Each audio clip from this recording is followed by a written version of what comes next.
അസ്സലാമു അലൈക്കും വറഹ്മത്തുള്ളാഹി വബറകാതുഹു. അൽഹംദുലില്ലാഹ് വസ്സലാത്തു വസ്സലാമു അലാ റസൂലില്ലാഹ് വഅലാ ആലിഹി വസഹ്ബിഹി അൽ ഫായിസീന ബിറിളല്ലാഹ് അമ്മാ ബഅദ്. സഹോദരങ്ങളെ, ഖുർആൻ അകമ്പൊരുളിൽ അതിൻ്റെ 134 പേജിൽ ഗ്രന്ഥകാരൻ പറയുന്നൊരു സംഗതിയുണ്ട്. 61 ആയത്തിൻ്റെ വിശദീകരണത്തിലാണ് അതുള്ളത്.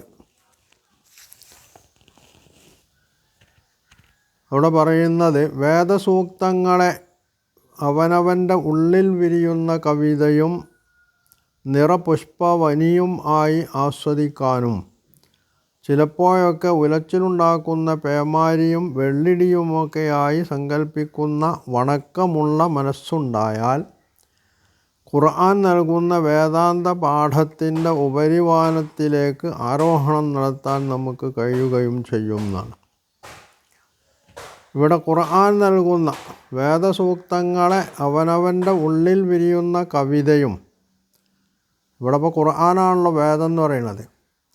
ഈ ഖുർആനിലെ സൂക്തങ്ങളെ സ്വന്തം മനസ്സിൽ വിരിയുന്ന കവിതയും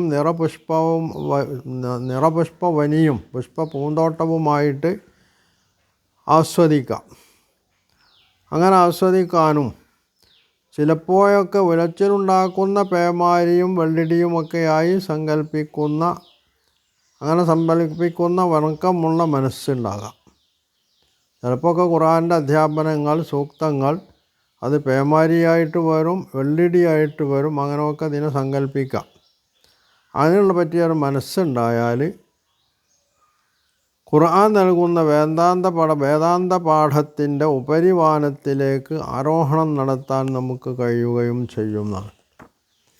അപ്പോൾ ഇവിടെ ഈ ഖുർആൻ നൽകുന്ന വേദാന്തം എന്ന് പറയുന്നത് എന്താണ്?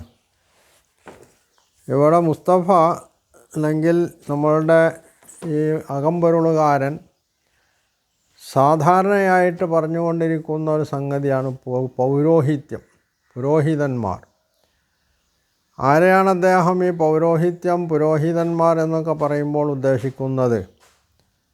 അതിൽ വളരെ വ്യക്തമാണ്. അദ്ദേഹം മാനസികമായിട്ട് പൊരുത്തപ്പെടുന്ന ഒരു വിഭാഗമുണ്ട്. അതായത് ഷിയാക്കളല്ലാത്ത എല്ലാ വിഭാഗത്തിലും പെട്ട പണ്ഡിതന്മാരെയാണ്, വിശേഷിച്ചും അഹ്ലുസുന്നത്തിൽപ്പെട്ട പണ്ഡിതന്മാരെയാണ് ഇദ്ദേഹം പൗരോഹിത്യം അല്ലെങ്കിൽ പ്രവർത്തനം, പൗരോഹിതന്മാർ എന്നൊക്കെ പറഞ്ഞിട്ട് അധിക്ഷേപിക്കുന്നത്. എന്നാൽ ഇദ്ദേഹം തന്നെ പറയുന്നത് ഖുർആനിലെ വചനങ്ങൾ, സൂക്തങ്ങൾ നമ്മൾക്ക് പല നിലക്കും ഉൾക്കൊള്ളാൻ കഴിയേണ്ടതുണ്ട്. ഒന്ന് നിറപുഷ്പവനിയായി അല്ലെങ്കിൽ പൂന്തോട്ടമായിട്ടും ചിലപ്പോഴൊക്കെ പേമാരിയും വെള്ളിടിയുമായിട്ടൊക്കെ സങ്കല്പിക്കാവുന്ന ഒരു മനസ്സുണ്ടാവണം. അങ്ങനെ ഉണ്ടായാൽ ഖുർആൻ നൽകുന്ന വേദാന്ത പഠനം അതാണ്. ഈ വേദാന്തം എന്ന് പറഞ്ഞാൽ യഥാർത്ഥത്തിൽ എന്താണ്? അതും നമ്മൾ പരിശോധിക്കേണ്ടതാണ്. വേദാന്തം എന്ന് പറയുന്നത് വട്ടംമാണി അദ്ദേഹത്തിൻ്റെ പുരാണിക് എൻസൈക്ലോപീഡിയയിൽ പറയുന്നുണ്ട്. അദ്ദേഹം പറയുന്നത് ഇങ്ങനെയാണ്. ഉപനിഷത്ത് എന്ന് പറയുന്ന തലക്കെട്ടിലാണ് അദ്ദേഹം അത് പറയുന്നത്. വേദങ്ങൾ ഇർക്ക്, യജുസ്, സാമം, അഥർവം എന്ന് 4. അതായത് ഋഗ്വേദം, യജുർവേദം, സാമവേദം, അഥർവവേദം. ഓരോന്നിനും ഓരോ സംഹിതയുണ്ട്. ഈ സംഹിതകളെ ബ്രാഹ്മണങ്ങൾ എന്ന് വിളിക്കുന്നു. ബ്രാഹ്മണങ്ങൾക്ക് പിന്നീടുണ്ടായ അനുബന്ധങ്ങളാണ് ആരണ്യകങ്ങൾ. ബ്രാഹ്മണങ്ങൾക്ക് പിന്നീടുണ്ടായ അനുബന്ധങ്ങളാണ് ആരണ്യകങ്ങൾ. ആരണ്യകങ്ങളുടെ അനുബന്ധമായി ഉപനിഷത്തുക്കളുണ്ടായി. ആരണ്യകങ്ങളുടെ അനുബന്ധമായിട്ട് ഉപനിഷത്തുക്കളുണ്ടായി. വേദങ്ങളെയും ബ്രാഹ്മണങ്ങളെയും ആരണ്യങ്ങളെയും ഉപനിഷത്തുക്കളോടും കൂടിയാണ് വേദസംഹിത എന്ന് വിളിക്കുന്നത്. ആരണ്യകങ്ങളും ഉപനിഷത്തുക്കളും അഭേദ്യമായ വിധത്തിൽ ബന്ധപ്പെട്ടിരിക്കുന്നു. ഉപനിഷത്തുക്കളെയാണ് വേദാന്തങ്ങളെന്ന് വിളിക്കുന്നത് എന്നാണ്. എന്ന് പറഞ്ഞാൽ ആരണ്യകങ്ങൾക്ക്, വേദങ്ങൾക്ക് ഉണ്ടായിട്ട് പിന്നീടുണ്ടായിട്ടുള്ള, അതായത് ബ്രാഹ്മണങ്ങൾക്ക് പിന്നീടുണ്ടായിട്ടുള്ള അനുബന്ധം ആരണ്യകങ്ങൾ, ആരണ്യകങ്ങൾക്ക് പിന്നീടുണ്ടായ അനുബന്ധം ഉപനിഷത്ത്. ഈ ഉപനിഷത്തുക്കളെയാണ് വേദാന്തങ്ങൾ എന്ന് വിളിക്കുന്നത്. ഇവിടെ ഖുർആനിൻ്റെ വേദാന്തം എന്ന് പറയുന്നത് ഏതായിരിക്കും? അത് പരിശോധിക്കപ്പെടേണ്ട ഒരു സംഗതിയാണ്. ഖുർആനിൻ്റെ അനുബന്ധം അല്ലെങ്കിൽ ഖുർആനിൻ്റെ വ്യാഖ്യാനം, വിശദീകരണം, പ്രായോഗിക രൂപം എന്ന് പറയുന്നതാണ് സുന്നത്ത്. ഈ സുന്നത്ത് നമ്മൾക്ക് എന്തിലൂടെയാണ് മനസ്സിലാക്കാൻ കഴിയുക? ഹദീസിലൂടെയാണ്. അപ്പോൾ നബി സല്ലല്ലാഹു അലൈഹി വസല്ലമയുടെ ഖുർആനിൻ്റെ വ്യാഖ്യാനമാകുന്ന സുന്നത്ത് മനസ്സിലാക്കാൻ കഴിയുന്ന മാർഗം ഹദീസാണ്. അപ്പോൾ ആ നിലക്ക് ഹദീസിനെ ഖുർആനിൻ്റെ അനുബന്ധം എന്ന് നമുക്ക് പറയാം. ഇവിടെ മുസ്തഫ അല്ലെങ്കിൽ നമ്മളുടെ അകമ്പൊരുളുകാരൻ ഈ അനുബന്ധത്തെ തള്ളിപ്പറയുന്നു. സുന്നത്ത് എന്നത് ഒന്നില്ല, അല്ലെങ്കിൽ സുന്നത്ത് രേഖപ്പെടുത്തിയിട്ടുള്ള ഹദീസുകൾ അത് പ്രമാണമല്ല എന്നാണ് അദ്ദേഹത്തിൻ്റെ വാദം. അതിന് അദ്ദേഹം പറയുന്ന കാരണം എന്താണ്? നബി സല്ലല്ലാഹു അലൈഹി വസല്ലമയുടെ കാലത്ത് ഹദീസ് ഉണ്ടായിരുന്നില്ല. അതൊരു ശുദ്ധ നുണ. നബി സല്ലല്ലാഹു അലൈഹി വസല്ലമയുടെ സഹാബിമാരുടെ കാലത്തും ഹദീസ് ഉണ്ടായിരുന്നില്ല. അതിനേക്കാൾ വലിയ നുണ. താബികളുടെ കാലത്തും അതുണ്ടായിരുന്നില്ല. അതിനേക്കാൾ വലിയ നുണ. പിന്നെ അതിനേക്കാളൊക്കെ പെരിയ നുണ എന്ന് പറയുന്നത് ഹിജറ 200 ശേഷം മധ്യേഷ്യൻ ഭാഗങ്ങളിൽ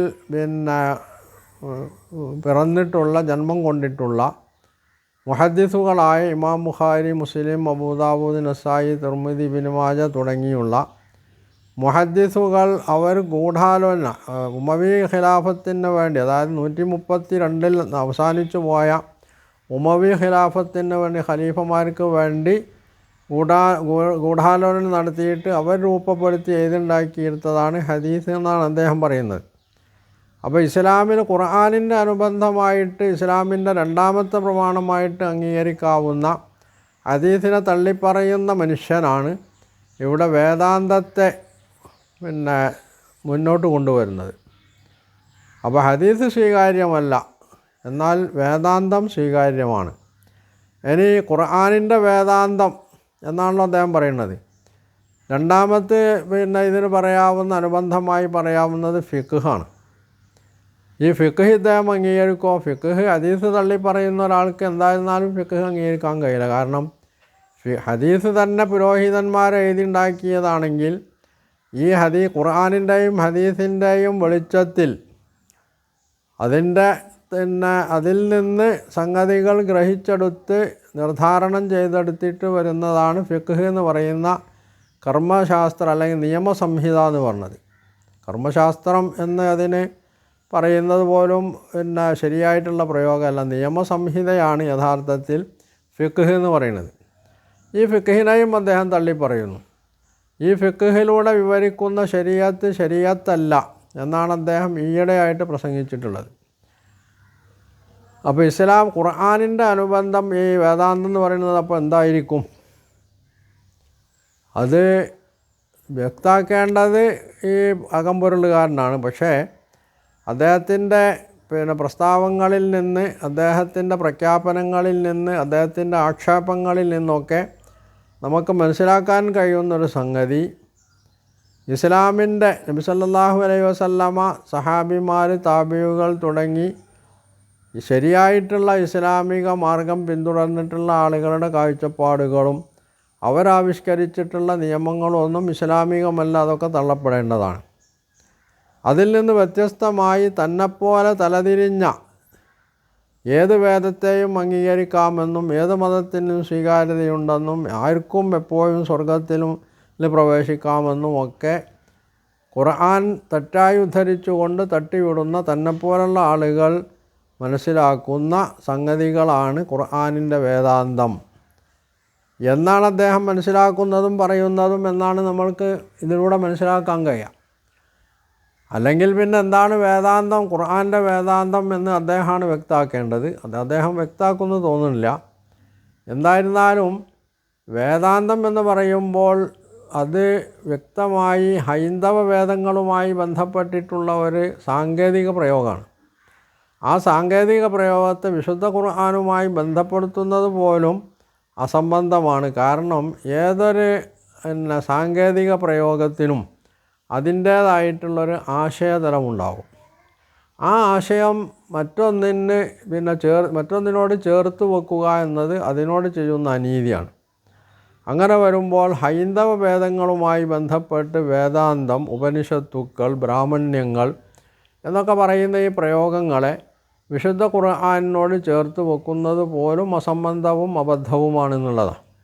ഈ അസംബന്ധമാണ്, അബദ്ധമാണ് അദ്ദേഹം ഈ പുസ്തകത്തിൽ ഇവിടെ പ്രതിപാദിച്ചിട്ടുള്ളത്, മുന്നോട്ട് കൊണ്ടുവന്നിട്ടുള്ളത്.